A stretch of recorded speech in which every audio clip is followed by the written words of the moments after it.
नमस्कार, मी स्मिता साठे दीक्षित. मनातल्या गोष्टी या माझ्या यूट्यूब चॅनलमध्ये आपलं खूप खूप मनापासून स्वागत. आज संकष्टी चतुर्थी. वास्तविक पाहता एका महिन्यामध्ये 2 चतुर्थी येत असतात. शुक्ल पक्षात येणारी विनायकी चतुर्थी आणि कृष्ण पक्षात येणारी संकष्टी चतुर्थी. आज आपण या दोन्ही चतुर्थ्यांची जन्मकथा आणि त्यांचं महात्म्य एका ग्रंथाच्या आधारे जाणून घेणार आहोत.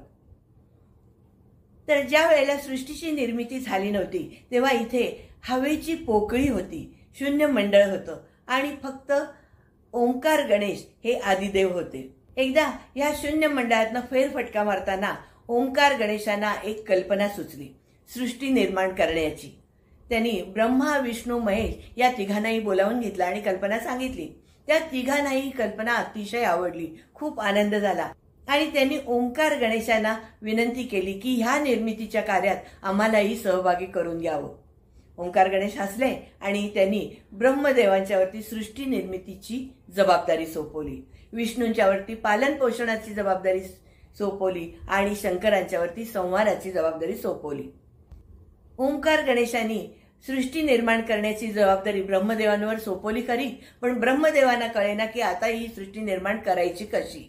म्हणून ते असे विचारात ध्यानस्थ बसून राहिलेले होते. त्याच वेळेला आकाशवाणी झाली आणि ती म्हणाली, हे ब्रह्मदेवा, तू पहिल्यांदा ओंकार मंत्राचा जप कर. ब्रह्मदेवाने ओंकार मंत्राचा जप करायला सुरुवात केली. त्यावेळी योग माया त्यांच्या समोर प्रकट झाली. त्यांनी तिलाही गणेश मंत्र दिला. तो गणेश मंत्र घेऊन ती अरण्यात गेली आणि तिनं गणेश मंत्राची अनुष्ठानं करायला सुरुवात केली. त्याबरोबर ओंकार गणेश तिला प्रसन्न झाले. त्यानंतर ही योगमाया आपल्या पित्याकडे म्हणजे विधात्याकडे आली आणि विधात्यानं तिला सांगितलं की हे योगमाये, तुझा जन्म हा कालमापनेसाठी झालेला आहे. त्यामुळे त्या योगमायेनं तिथीरूप देह धारण केला आणि हीच ती पहिली तिथी चतुर्थी, म्हणजे सगळ्यात पहिल्यांदा चतुर्थीचा जन्म झाला. या तिथीरूप देहाला 4 मुख, 4 हात आणि 4 पाय होते. त्या देहाची उजवी बाजू ही गोरी होती तर डावी बाजू ही काळी होती. त्यामुळे ती उजवी बाजू जी होती ती विनायकी चतुर्थी आणि डावी बाजू आहे ती संकष्टी चतुर्थी.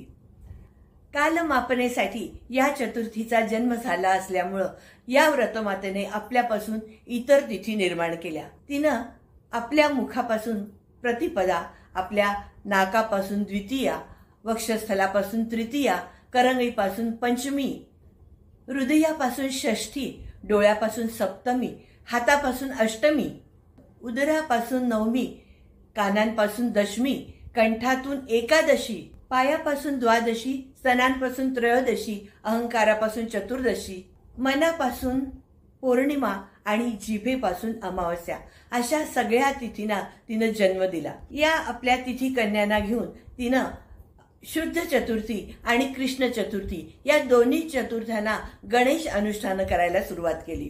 गणेश अनुष्ठान करता करता एका मध्यान्हकाळी शुद्ध चतुर्थीला ओंकार गणेश प्रसन्न झाले आणि त्यांनी तिला वर मागायला सांगितलं. तेव्हा शुद्ध चतुर्थी म्हणाली, हे देवादिदेवा, तुमचे अवतार जन्म हे माझ्या ठाईच व्हावेत अशी माझी इच्छा आहे. तेव्हा ओंकार गणेश तथास्तु म्हणाले आणि त्यांनी तिला तू शुक्ल चतुर्थी, मध्यान्ह व्यापिनी, वरद चतुर्थी म्हणून प्रसिद्ध पावशील असा आशीर्वाद दिला. त्याच वेळेला कृष्ण चतुर्थी सुद्धा गणेशाची अनुष्ठानं करत होती. त्यानंतरच्या कृष्ण चतुर्थीला गणेशदेव तिलाही प्रसन्न झाले आणि त्यांनी तिला सांगितलं की तुझं व्रत हे चंद्रोदय काली मानलं जाईल आणि संकष्टी चतुर्थी या नावानं तुझी ख्याती होईल असा वर दिला.